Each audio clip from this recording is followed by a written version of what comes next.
Hey, everybody. Thanks for watching. My name's Sean Lemson. I'm a leadership and team performance coach. I have developed a model that I think is worth showing you. It's worth discussing. I've shown it to quite a few people already, and people seem to think that I'm onto something here. It's one of those things that when you see it, you'll think, well, yeah, but seeing it all in one place actually puts some order to what is often a very haphazard approach to changing the company culture. You might think that changing a company culture is a very, well, some would say impossible thing to do. I would argue it's not impossible, but it does require a very concerted effort, and not just a concerted effort in one or two things, but actually in a very specific order. And that's what I want to talk to you about today. So we're going to go through this model at a very high level. This isn't meant to be like, some recipe for changing your culture. It's really more of a roadmap for changing your culture. I think if anyone ever tells you that there's a single solution to changing everybody's culture, you should run from them. They're lying to you. At best, people in my position would be able to help you figure out which area to target, and then what we have to do at your company in that area is going to vary depending on a lot of things. Past history between leadership and the teams. How bad is it? How long has it been going on? That kind of thing. What kind of credibility do the leadership team have with the employees? And as we'll see, what credibility do the teams have with the leaders? Okay, so let's get started.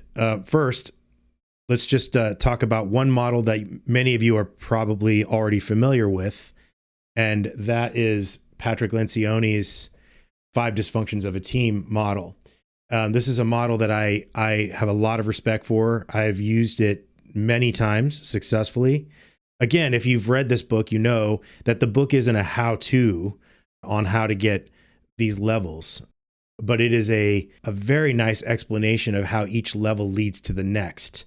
So let's walk through Patrick Lencioni's model, because I think it's a nice place to start this conversation. I want to start the conversation here because I get a lot of people who engage with me who ask me to help their teams perform better. That's the way with which they approach me. And I often, when I'm tasked with that, use as a framework Patrick Lencioni's model. And it's a classic example of simple but not easy, because the bottom level, just trusting your teammates enough to be vulnerable with them, is a very tough thing to do sometimes, and actually takes quite a time investment. So first, trust teammates. Vulnerability. So there's going to be 2 pathways up this model. The first is the dysfunctional way. That's the way that Patrick lends people through it, which is, basically team members have their guard up. They think of themselves as individuals. They don't feel safe with each other. So they stay silent when they disagree. They often will outwardly agree, but inwardly criticize. And then when things go wrong, they basically point fingers at each other and say, it wasn't my idea. And then, what you have is a bunch of people who are all individuals on a team, who are all paying attention to individual results rather than team results. The functional way to go up the model would be that team members feel safe enough to disagree with each other and know that it's about getting it right and not being right. And so they speak up when they disagree. They have that safety. And because of that, because people are more likely to feel heard, they're more likely to make a commitment together and take accountability for the outcome, win or lose, as a team. And because of that, teams are more likely to view their results as a team result rather than individual results. I hope if Patrick ever watches this video that he agrees with my quick synopsis of his model. That's certainly how I've interpreted it and how I've experienced it. Now, the problem is that when I work this model with a team, I can usually make it work. as I've mentioned, some of you know this about me. I used to be called the team whisperer at Nike because you could put me on any dysfunctional team and I could get them turned around. I could get people, who were telling me when I got there that they were already looking for other jobs to stop their job search, to want to stay, to re-engage with the team, to get the performance up. Communication was better. I could get all of those results essentially using Patrick Lencioni's model. But here's the problem. It doesn't stick. After 6 months, 8 months, sometimes very short amount of time, a leader, not often the leader of that team, but a leader above that leader, somewhere in the organization, does something, and that something could be a reorg, layoffs. I could think of at least 4 or 5 things that a leader could do that will blow this apart, that it will make everybody come back to being an individual and losing the focus on their team synergy. And boy, that's always bothered me. As an agile coach, it's always bothered me that I've not been able to make this stick because leaders make these mistakes. Often leaders I'm not working with, leaders that are above these teams in other areas. And honestly, when I left Nike, this is one of the reasons that I started my own company. And it's one of the reasons I wrote my book, One Drop of Poison, How One Bad Leader Can Slowly Kill Your Company. Because the involvement that leaders have in this process is way more than they think it is. They're making these high level chessboard type moves for the company that are that look great on paper, but have these psychological impacts on the people at the company that cause efforts like these to be wasted. So why is that? Well, what I started to figure out is that there's something about the first level of Patrick Lencioni's model, this idea that teammates trust each other to be vulnerable. What makes team members arrive at that place safe I know Patrick Lencioni has safety in his model, but what makes team members show up willing to be a group of teammates instead of a group of individuals? And I think that is because of this underlying set of things we're going to talk about that I'm going to call the 10 dysfunctions of a company culture. And we're going to build up to Patrick Lencioni's model in a way that I think will help you understand how a culture can make the team performance stick or not, depending upon what they do with these 10 things. So let's talk about them. So first one, stability, organizational stability. This is the bottom of the pyramid. And unfortunately, it's the thing that companies are doing the worst at right now. I want to be clear about this. We could make an entire video about just organizational stability. I've actually already made a few videos, and I probably could make another one just based upon this model. But I don't mean that nothing changes. What I mean is that change feels safe to the people in the organization. So I'll give you an example. If I'm the CEO and you work for me, and I know that our company is, for some reason, not formed correctly, like we have teams that are not formed where the work is flowing well. So obviously the word we want to do here is reorg. If I were going to do that reorg and I said to everybody, hey, we're going to do a reorg because I don't think we're working effectively together, but no one is going to lose their job in this reorg. This is not about getting rid of people. This is about changing the formation we're in. And 2, you all are going to help us come up with this new organization. We're not going to do it without you. You're going to have a feedback into the process of how we're organized. Do you think that reorg would cause any anxiety? Probably not. Most of the anxiety from reorgs comes from, oh my God, am I going to lose my job? Or, oh my God, where am I going to get put now? What job am I going to be put in a place where I don't even like my job anymore? I like my team now. What's going to happen? There's a lot of anxiety. That's psychological. As I have mentioned in other videos, this is a core fundamental bottom of Maslow's hierarchy of needs. Like, we're at the second level of Maslow's hierarchy of needs, which is safety and security. If you're worried about being able to feed your family and keep a roof over your head, you are not doing your best work, period. You're not. And you can't, no matter, I don't care what kind of Zen thing you try, your body is physiologically not going to be able to concentrate on doing your best work or being creative or innovative while you're focused on whether or not you still have a job.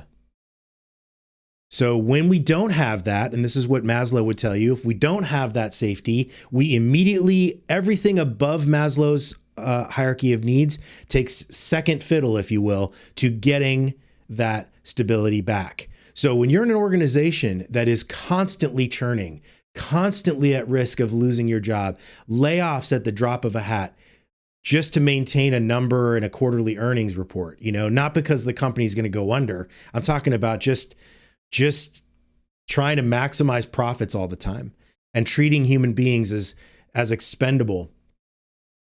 That is going to be the core problem of the culture. And you're going to see why all of this plays into itself as we move up the model. So again, we're going to have a toxic way up, and we're going to have a healthy way up. A toxic environment is one that is unstable with layoffs and reorgs, and a healthy way is stable and secure, right?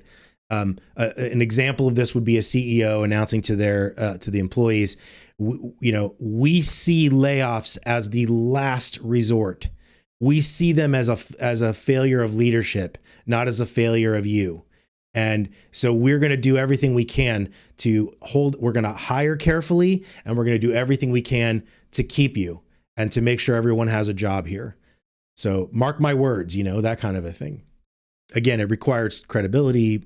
Hopefully CEOs have that with their companies. Okay, let's keep moving up.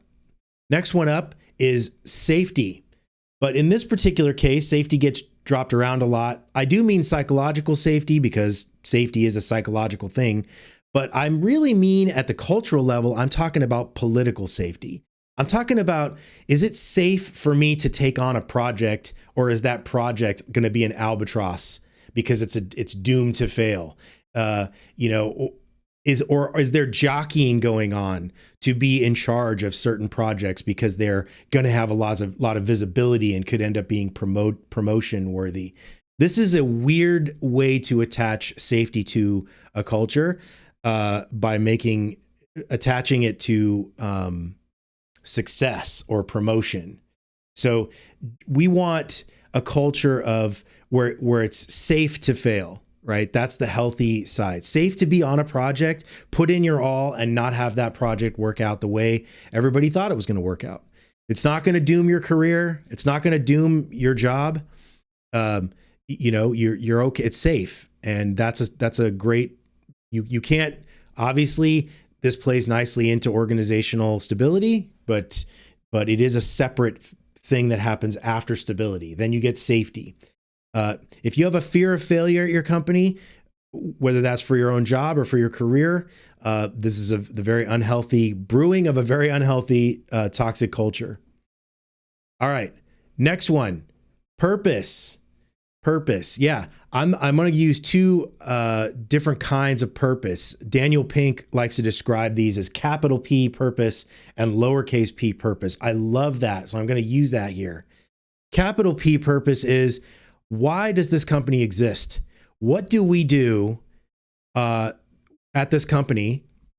What problem are we solving for society? And do people it doesn't matter what it is. You could be doing something you think of as very, boring thing. Like, for example, this is not to pick on Intuit, but I always think of them as an example here. Intuit makes tax software.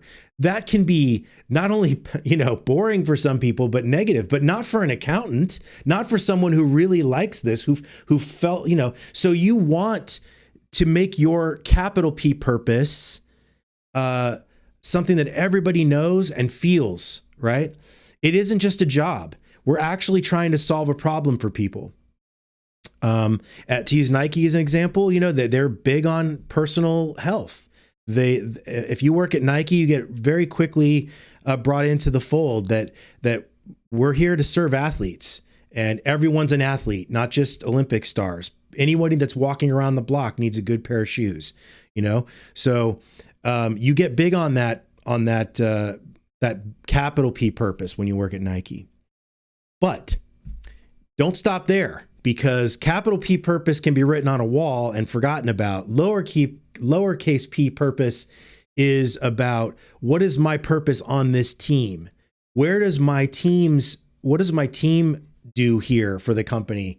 And how does that play into a larger thing, that the system that we operate inside of? What's the purpose of our team? That has to be there. So if the employees are connected to their company's why and their own team's why, that's healthy. If they're disconnected from that why, they're punching a clock. They don't know what they're doing or why they're doing it. Not a good scenario. Next one, credibility. Credibility is next. I'm going to go full screen so you guys can see the slide better. There's basically 3 kinds of trust you can have. Okay. There's the kind that's at the bottom of Patrick Lencioni's model, which we'll just call vulnerability trust. That's like can I tell you I made a mistake and I'm sorry, or that I'm not good at this. I don't know how to do it yet. I don't have an answer. These are all vulnerable things. Can I do this with you is vulnerability trust. But the other kinds of trust are predictability. Can I predict what you're going to do because you're reliable? Meaning, you tell me you're going to do something by next Tuesday and you do it by next Tuesday. And the other kind of trust is competency. Can I trust that you know what you're doing? So not only are you going to do what you say you're going to do when you say you're going to do it, but you do it competently. You do it in a way that I think is good. I'm going to wrap those last 2 kinds of trust into the word credibility, because I think credibility perfectly encapsulates those last 2 kinds of trust. And it can go both ways, right? Leaders need to be seen as credible by their teams, and teams need to be seen as credible by their leaders. Okay? If this credibility is going both ways, then we can move up the pyramid. But if it's not, it's going to impact everything that's happening above, and you're going to see why it would be very difficult to do any of the things above this without this mutual credibility. Okay. All right. Next one is autonomy. Obviously, autonomy, at least I think it's obvious, no one's going to grant autonomy to someone that doesn't have credibility with them, right? I'm not going to tell you solve the problem however you want to. I trust you, when I don't. Because when we say I trust you in a business setting, we're usually talking about credibility, the way I just defined it, right? Predictability and competency. So autonomy is granted to employees by leaders when those employees are trusted and have credibility. Just one of the reasons why when I implement something like Agile at a company, or I'm working with teams, I tell teams our first goal here is to get you to be predictable, right? Predictable and competent. We want you to be seen as predictable and competent. If that means we have to back off the work you're doing so that your work quality goes up and what you say you're going to do, you do, that's what we do. Because we're going to slowly ramp up your work as you get better and better at it so that you're doing more and more and remaining predictable. That's the goal. With that credibility that you're going to earn, it's going to mean a lot, because when you tell your leader, we can't do this, the leader's not going to think, oh, that's because they're lazy, or that's because they don't know what they're doing. They're going to think, yep, well, every time they tell me they can do something, they can do it. And when they tell me they can't, I trust them, right? So this is where autonomy and credibility play really nicely and closely together. Okay. Next one is engagement. Okay, now that word gets dropped around a lot these days, and I don't want you to confuse the word engagement for happiness. You can have highly engaged employees who are unhappy. Engagement is about, are employees at the table? Are they trying to solve the problem? Are they trying to make it better? Are the leaders at the table, for that matter? Are the leaders trying to make it better? So engagement means at the table. And if you're not at the table, then you're just doing a job. Okay? And one of the reasons why we want engagement to go up is because we cannot get what comes next without engagement. We have to get people to feel like their voice matters and that they notice a change when they make a comment. Okay. So what comes next then? Morale. That's the happiness part. But you're not going to get high morale from disengaged employees. Well, I mean, I suppose you could. They'd be very complacent people who are just not interested in changing anything, very passive employees. But what we're looking for here are high morale, highly engaged people. That means that when the business faces challenges and headwinds and competition, that employees are there to help the leaders solve the problem. They're not just sitting in the seat going, well, what are you going to do, leader? Fix this. They're there with you trying to fix it. So morale, next one. Okay, loyalty. Loyalty is not possible without high morale and engagement. Loyalty is the thing I hear leaders tell me that they're missing now.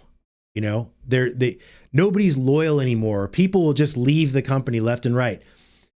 And we've accepted this as just the way it is without realizing that we created this scenario. We leaders at companies created this scenario. By not giving employees any loyalty, they feel no urge to return it. It isn't being given to them, so why should they give it to you? Loyalty actually comes when you send it down. It bounces back at you, right? You can't demand it. You can't buy it. You can't be like, hey, you know what? The normal going rate for this job is $150K per year, but I'm going to give you $175 so you don't go anywhere else. That's just not how this works. I mean, it might work at some level, but it is not going to work forever, especially if that job you're quote unquote overpaying them for is a really crappy one, right? At a crappy culture. That is not going to check the box for loyalty. You might be buying someone sitting in a seat, but you are not buying their loyalty. Interestingly, once you get engagement and you start to use the engagement to build high morale, loyalty kind of just comes along for the ride. Most people recognize when the company has the, 7 things below loyalty, that it's pretty rare to have all those things be so great. And most of the time they would turn down more money to go somewhere else. Because why would they turn down such a great culture? Okay. I'm not saying there aren't people that wouldn't just do it for the money, but most people, it's not always about money. It's about money until it's not, right? When money's off the table because they're making enough or they maybe have enough in the bank, then they get a little more introspective about the culture they work in and so on, and their health and other factors. Okay, so a healthy culture has low turnover because employees are loyal. All right, next. Communication. All of these things should result in leadership that communicates with employees instead of communicating to employees. Okay? So communicating with employees is about having them help you solve problems. That could be anything having to do with their team formation. It could be maybe the company's running on rough times and we need to figure out what we're going to do. But communicating with employees is about utilizing the brains of the tens to thousands to tens of thousands of employees that you have at your company that you thought highly enough of to pay for. So instead of that, what ends up happening at a lot of companies is leaders will disappear into a cave, make some really important decision that impacts the lives of all their employees, and then just pop out of that cave and tell everybody what their new life is going to be like. And that's not conducive to a healthy culture. I'm not saying there aren't things that have to go that path. There might be some legal reasons why certain decisions have to be made behind closed doors, but leaders are overcorrecting in this area.